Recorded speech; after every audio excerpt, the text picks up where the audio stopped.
I love a tradition. I love a routine. You know that about me. I'm also not afraid of anything new, but this time of year gets me to thinking about those things. A routine, a tradition. Thanksgiving is a time for that. Thanksgivings are always the same, aren't they? When you're growing up or something like that, it's not a lot of different. It's the same meal, it's the same food, it's the same flag football after you eat. It's the same family gathering together at the same house. But as you get older, those things change. The older brother gets married and has children, and they go to her house. You move away and you can't make it home for the holidays, and you have to figure out how you're going to do Thanksgiving by yourself or go to someone else's house and figure out how to navigate their traditions and their routines. And then sometimes you are on your own, the last one left, and you have to figure out what is a tradition, what are the routines that are important to me, and what are the things that I can do new. I've had many chances in my life to do something new for the holidays. I've moved away and haven't been able to get home. I've been married and I've been divorced. I have traveled and I have stayed by myself. I've gone to friends. I've done it all when it comes to the holidays. But every time I do something new, I find time for a little bit of the tradition. What means most to me? At Thanksgiving, what means most to me is taking the time to reflect, to be thankful, to be grateful. Even those times when I was making $7 an hour working at the Shem Creek Inn in Charleston, South Carolina, and could not afford groceries, I could still find time to be thankful.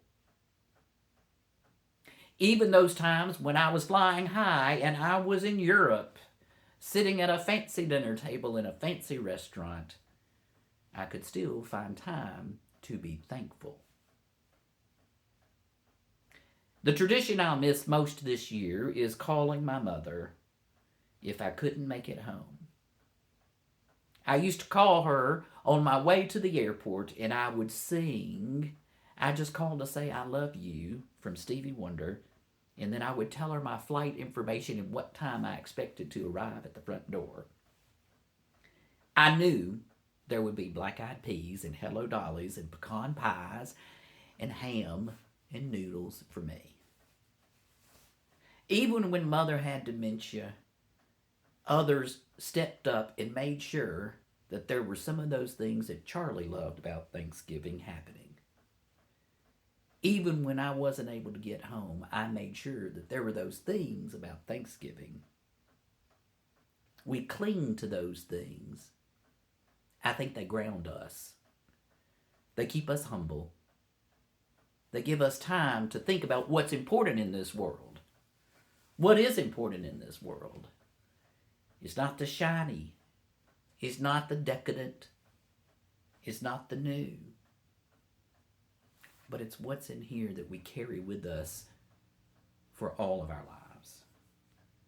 I will carry that love and that comfort and that peace and that routine with me no matter what.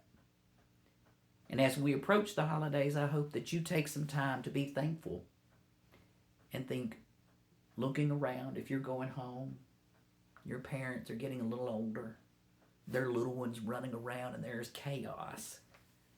I hope you take a moment in that chaos and soak it in and appreciate and be grateful for all that you've had while you had it.